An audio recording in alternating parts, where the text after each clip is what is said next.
네, 안녕하세요. 반갑습니다. 오늘은 페트로위아나 어펙 플러스의 감산 관련된 내용으로 한 말씀 드리도록 하겠습니다. 주제는 호들갑 떨 필요 없다라는 내용인데요. 최근에 오펙 플러스가 추가 감산을 결정을 했죠. 네, 보시면 이 내용입니다. 조금 확대를 해보면 궁극적으로는 사우디 아라비아가 50만 배럴 줄이고 이라크도 21만 배럴, UAE도 14만 4천 배럴 정도 줄이고, 그 다음에 이제 러시아도 계속적으로 23년까지는 50만 배럴씩 줄이겠다. 그래서 러시아를 제외하면 116만 배럴인데 러시아 50만 배럴까지 합산하면 166만 배럴을 감산하겠다라는 내용입니다. 여기에 지금 사우디의 이제 석유를 원유를 위안화로 결제하겠다라는 내용까지 나오면서 지금 달러에 대한 패권을 의심하는 분위기도 좀 생기고요. 또 이런 위안화가 달러의 지위를 도전하는 그런 모습도 이렇게 많이 연출되고 있는데 이와 관련된 내용으로 한번 살펴보겠습니다. 일단은 지금 중동과 미국과의 관계가 상당히 불편해졌다라는 것은 확인된 내용이라고 할 수 있고요. 사실 이 주제 자체가 상당히 극단적인 내용이고 자극적인 주제다 보니까 사실 엄청난 정보들이 쏟아지고 있는데 그렇게 도움이 될 만한 정보들은 딱히 보이진 않더라고요. 주의해서 선별해야 될 필요가 있다고 보여지고요. 페트로위아나 부분부터 말씀을 드리면 절대라는 단어를 써가면서 표현하기에는 조금 무리가 있겠지만서도 적어도 수십 년 이내는 글쎄 일어날 수가 없는 일이라고 단언할 수가 있고요. 지금 이 부분에 있어서 살펴볼 때 여러 가지 측면으로 들여다볼 수는 있겠지만 달러의 무역결제 역할이 축소되는 그런 부분을 제외하고 위안화 스스로 패권의 지위를 갖기 위한 노력의 측면에서 본다면 일단은 너무 터무니없이 그 격차가 많이 벌어졌다는 것에 있습니다. 지금 이 위안화가 패권의 지위를 갖는다는 것은 상당히 여러 면에서 부족하다는 것을 지적하는 것이죠. 기본적으로 이 패권의 지위를 얻기 위해서는 글로벌하게 사용되는 결제 수단이 동반이 되어야 되는데, 즉 국제화의 조건을 갖춰야 된다는 뜻이죠. 근데 이 위안화 같은 경우는 이 부분에 있어서 갈 길이 상당히 멀습니다. 아주 기본적으로 갖춰야 될 세 가지 조건을 충족하지 못했는데 지금 첫 번째는 위안화 채권의 유통 확대가 이루어져야 되고요. 두 번째는 금융시장의 완벽한 개방이 필요하죠. 마지막으로는 시장 중심의 환율 시장이 형성이 되어야 되는데 지금 사실 중국은 객관적인 시장에 의해서 결정되는 게 하나도 없는 게 현실입니다. 정부의 깊숙한 개입으로 발전한 나라다 보니까 경제를 움직이는 환율이라든지 자본시장에 대한 통제가 엄격한 나라입니다.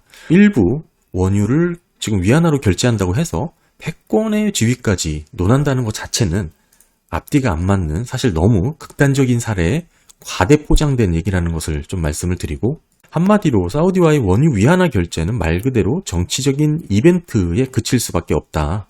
그리고 역사적으로 놓고 봤을 때도 막강한 군사력을 갖고 있는 나라의 패권 지위를 아무런 저항 없이 그대로 넘겨준 사례는 단 한 번도 없었습니다. 아직은 묘연하다. 그리고 너무 먼 중국의 입장에서는 희망에 가까운 장밋빛 기대일 뿐이다 라는 것이고요. 게다가 사실 중국은 위안화를 패권화하기 위한 생각이 없을 수도 있다라는 생각을 늘 하게 됩니다. 불가피하게 발생할 수밖에 없는 국제 수지, 이렇게 적자를 감내를 해야 되는데 중국의 경제 철학이 그렇게 뒷받침되는 수준이 아니기 때문이죠. 다음 또 하나 말씀을 드리면 지금 미국 채권에 대해서 외국인 투자자들에 대한 전체적인 추이입니다. 저번에 이제 중앙은행들이 지금 미국 채권에 투자하는 내역을 살펴봤지만 해외 투자자들은 중앙은행이 될 테니까 유사하긴 하지만 그럼에도 전체적으로 놓고 봤을 때 지금 20년도부터만 보셔도 좀 꾸준히 증가를 한 것이죠. 미국 부채, 미국 채권을 투자한 외국 투자자들입니다. 이게 줄었다고 보기에는 상당히 어렵죠. 이 자리를 위안화가 대체를 할 수 있을까? 상당히 유연하다고 보고요. 이걸 좀 줄여보면 가장 높았을 때가 7조 7천억 달러입니다. 여기서 지금 현재 7조 3천억 달러인데 이거를 보고 줄었다고 이렇게 계속해서 주장하는 것은 사실 조금 너무 무리한 부분이다라고 보여지고요. 지금 장기적으로 놓고 봤을 때는 꾸준히 증가하고 있는 것이 맞다. 해석이 타당합니다. 사실 페트로 위안화에 대한 얘기는 너무 지금 갈 길이 지금 동떨어진 얘기라서 더 이상 언급하는 것 자체가 좀 사실 시간 낭비라는 생각이 좀 들고요.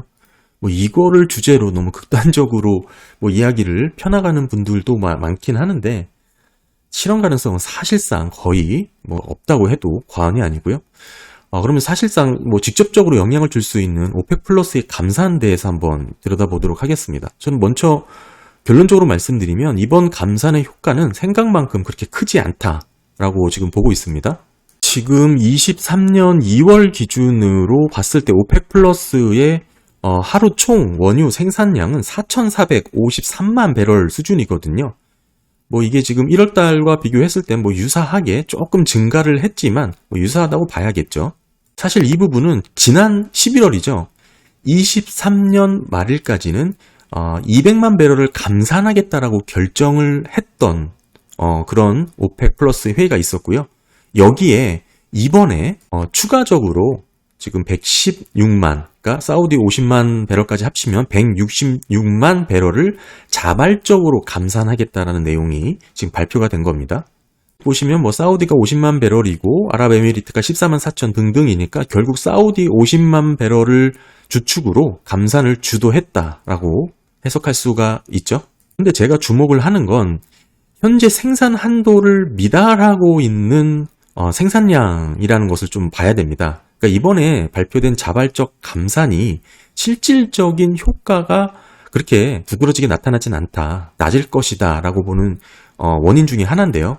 지금 타겟이라고 볼 수 있는 생산 한도를 놓고 봤을 때 이미 지금 200만 배럴이 감산된 목표치였죠. 이거를 유사하게 놓고 봤을 때 한 75만 배럴 정도는 더 적게 이미 지금 상황을 미만으로 감산 발표를 한 수치보다 미만으로 지금 생산 한도를 채웠다는 점은 좀 주목을 해야 되는 부분이고요. 사실 오펙 제외 국가들까지 확대를 해보면 그 간극은 172만 배럴로 더 늘어납니다.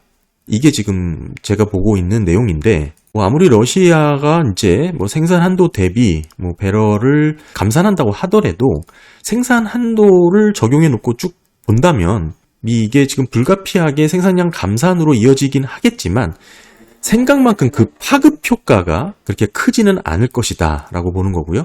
쉽게 얘기해서 지금 발표는 166만 배럴을 자발적으로 감산하겠다고 얘기는 했지만 실질적으로는 그 효과가 많아야 한 80만 배럴 정도로 그칠 것이다. 즉 한 50% 정도는 이미 그동안 지금 이미 한도치보다 더 적게 생산을 했던 부분에 쿼터가 있기 때문에 이들은 더 늘릴 여지도 있는 것이죠. 여기에 이제 실질적으로 줄이는 것은 사우디아라비아밖에 없는 그런 구성이다라는 것을 좀 보는 것이고요. 결론적으로는 이 부분이 인플레이션 우려가 확대될 정도로 수준이 커질 것 같다고 생각하지는 않습니다. 즉 지금 원유 가격을 놓고 봤을 때 이게 경제적 측면에서 결정된 기술적인 감산이라고 보기엔 좀 어렵고, 오로지 미국과의 다양한 협상 우위를 갖기 위한 정치적 감산으로 보는 게 타당하다라는 점을 놓고 봤을 때는 지금 80불 수준에서 그렇게 많이 높아질 것이라고 생각은 안 하고요. 극단적으로 심리적인 영향을 받는다고 하더라도 지금 85달러 이상, 85불 이상은 높아질 거라고 보진 않습니다. 한 90불까지가 최고라고 보여지고요. 사실 이런 감산의 조치에도 크게 WTI 유가가 움직이지 않았다고 저는 보여지는데, 이건 결국 재정균형의 스프레드가 어느 정도 균형을 잡았기 때문이라고 볼 수도 있고요.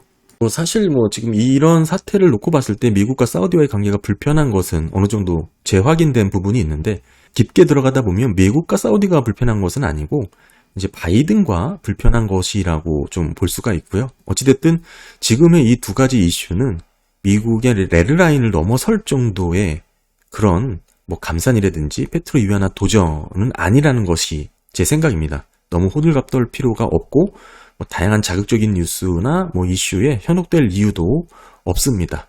그렇기 때문에 미국의 상하는 조치 또한 발생하지 않을 정도다, 상당히 국지적이고 미비한 수준이라고 보여지는 게 제 생각이고요. 지켜봐야 되겠지만 사실 제가 90불 이상은 높아질 거라고 보고 있지 않기 때문에 뭐 어느 정도 이 수준에서 80불 부근에서 가격 방어가 되지 않을까 생각을 합니다. 감사합니다.